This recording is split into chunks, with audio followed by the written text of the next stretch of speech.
திண்டிவனம் அருகே பேருந்து சேவை வேண்டும் என கோரிக்கை வைத்த மாணவியின் கையாலேயே பேருந்து சேவையை போக்குவரத்து துறை அமைச்சர் சிவசங்கர் கொடியசைத்து தொடங்கி செய்த சம்பவம் கவனத்தை ஈர்த்துள்ளது. திண்டிவனம் அருகிலுள்ள அம்மனம்பாக்கம் கிராமத்தைச் சேர்ந்த தர்ஷினி என்ற 8ஆம் வகுப்பு மாணவி தனியார் தொலைக்காட்சியில் ஒளிபரப்பான இசை நிகழ்ச்சி ஒன்றில் கலந்து கொண்டார்.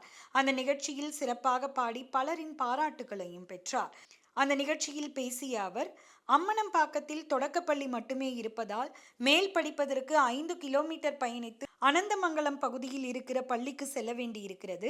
பஸ் வசதிகள் இல்லாததால் தினமும் 5 கிலோமீட்டர் நடந்து சென்று வீடு திரும்ப வேண்டியுள்ளது என்று கூறினார்.